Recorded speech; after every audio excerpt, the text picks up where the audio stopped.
Good evening. Sammy here for our tarot astrology reading, and I'm so happy to be here with you tonight on this beautiful Wednesday evening, Wednesday the 9th. Hi, welcome. So happy to be here with you, and we get to have one more evening of our moon in Libra before the moon goes into Scorpio tomorrow. So we're going to talk a bit about that and what to expect in the upcoming days.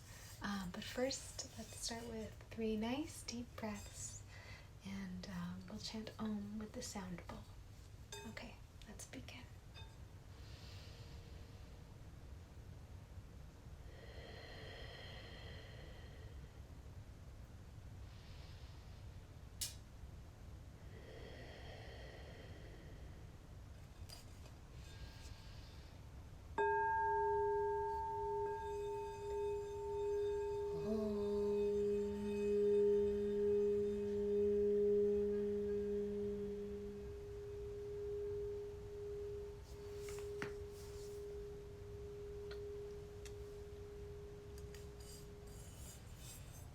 Beautiful sound and a reminder to us, even on a physical level, through the vibration that we are all one, and that we are all in essence eternal beings of love, and that everything else is really just a temporary illusion.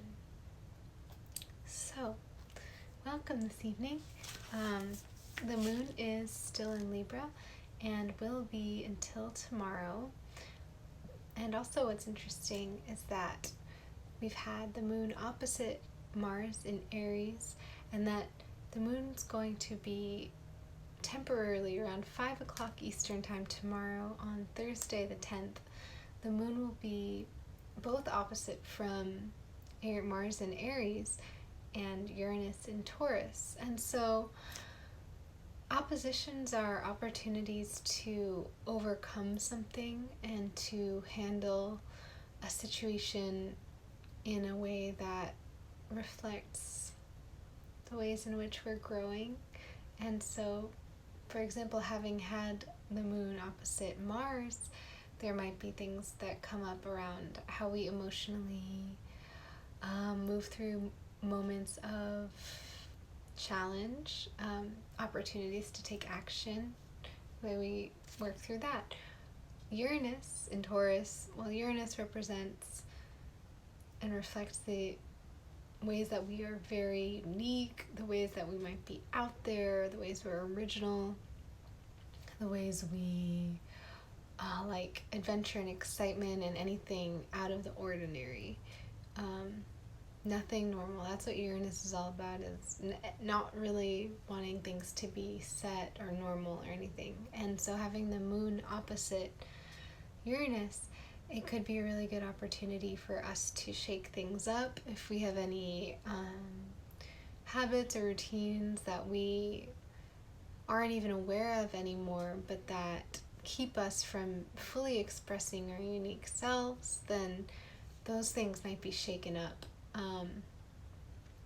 And then also, it's also a great time for us to be very sensitive and to take our time and be patient, because having the moon opposite Uranus starting tomorrow evening, where it will be for a day, so from Thursday to very early Saturday morning, we might have really strong impulses to do certain things that will shake things up, and that's okay, and that could be beautiful. But it's also good to remember that if there's a sense of urgency around something, it's also an invitation to take a deep breath and reflect a little bit deeper, because the things that Uranus inspires us to do, they can be things that unfold with time. So that's the beauty of the fact that it's a one-day transit. So we have most of the day, Saturday, to experience that, Friday into early on Saturday. Something else that's really beautiful is that, well, two other things. So Venus and the moon are soon going to be very close together in Scorpio, coming up as we get closer and closer to the new moon, which is the 14th. But by the time we get into this weekend, the moon and Venus will be getting very close together in Scorpio. And additionally, Saturn, Jupiter, and Pluto have all been close together for a while, but coming up in the next 2 weeks, they're Saturn and Jupiter, if you look out, you could probably see them if you're not somewhere too bright or cloudy. Right now they're 1 degree away, so they are so close to their closest point, and it's a very special alignment that hasn't happened for over 800 years, and it means that the ways in which we are expanding are helping us to align with our true paths. And so it's a time of a lot of growth and a lot of being on the right track. So trusting that you are on the right track, and that is reflected to us in the sky. And around the same time that's happening, that is when the moon and Venus will be together. So our emotions and our feelings of love are going to be very close together at the same time as the planets of our fate and the ways we're growing. So I think that that is pretty special. Now why don't we pull a few cards for tonight?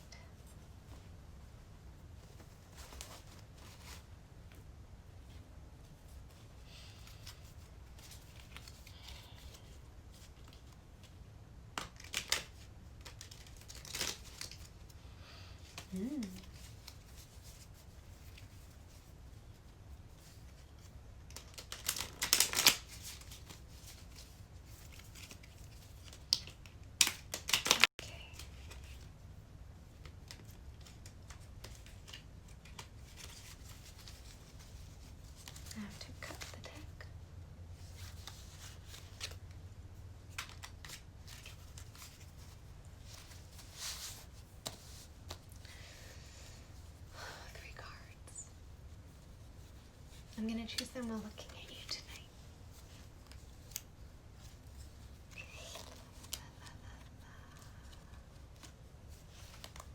Okay.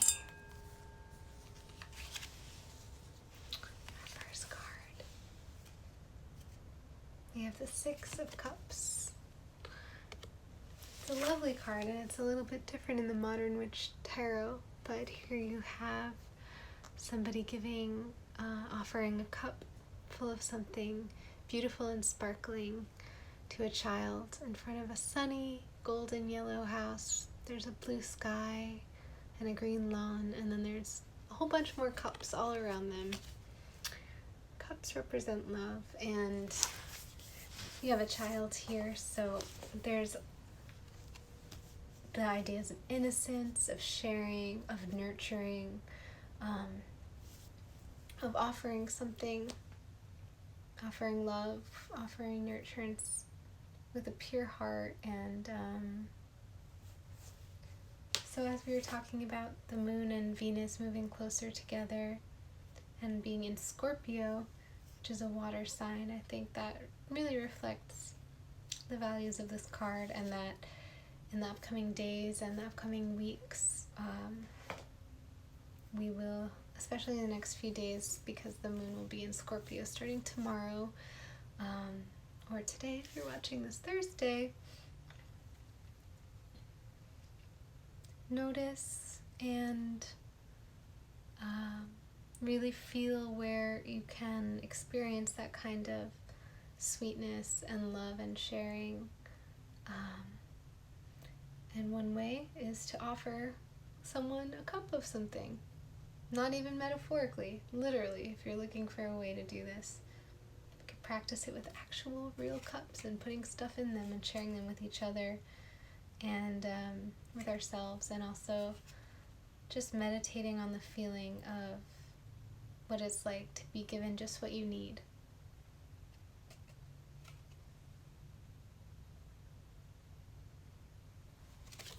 Our second card, the Page of Pentacles.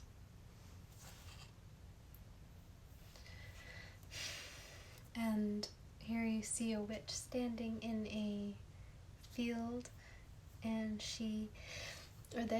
this lovely lady is standing in a field with a golden coin.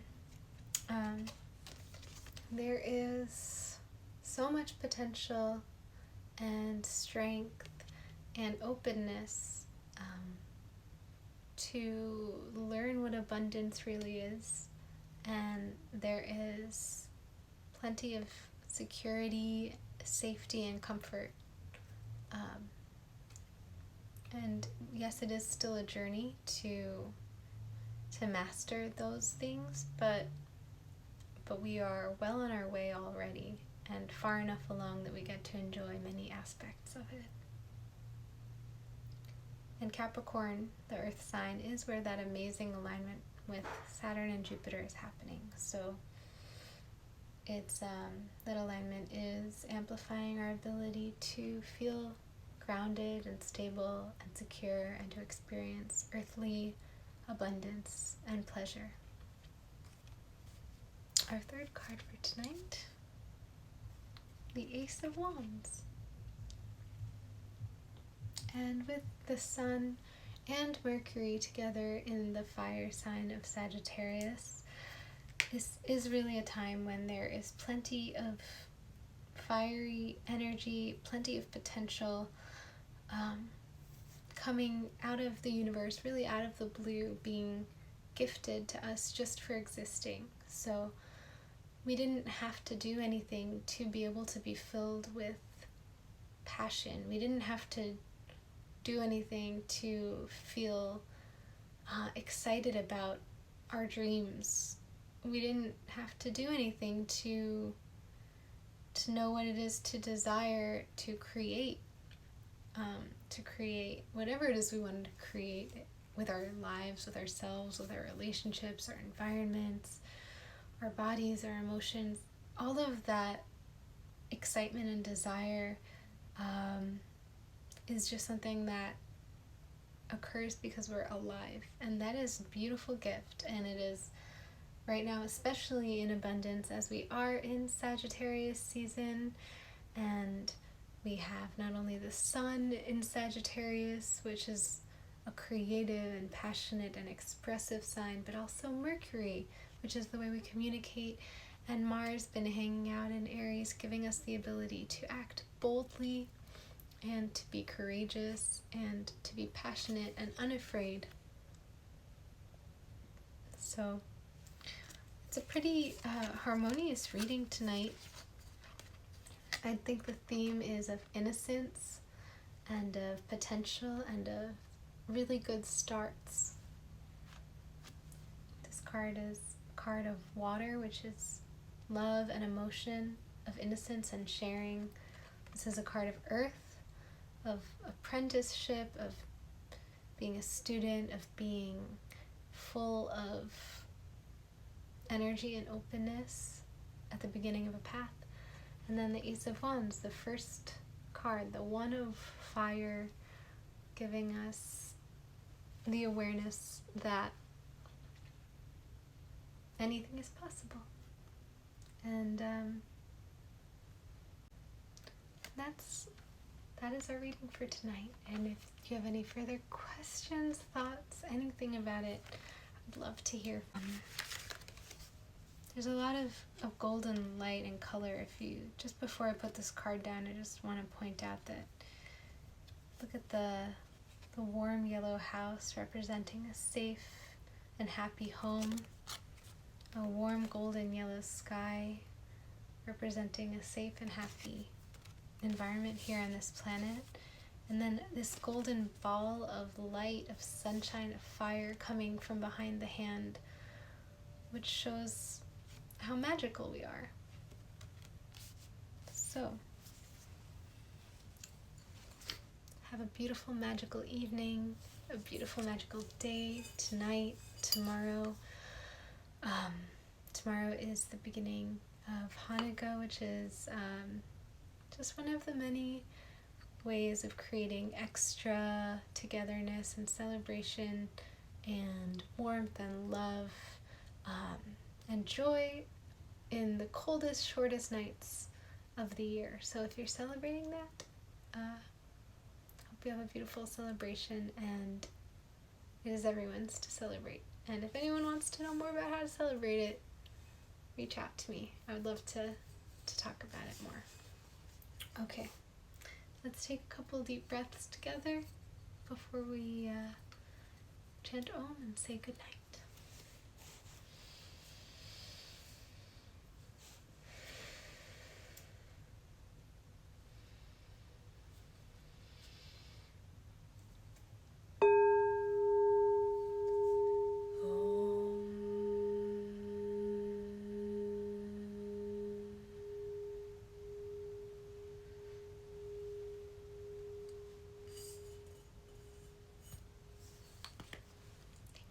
Thank you.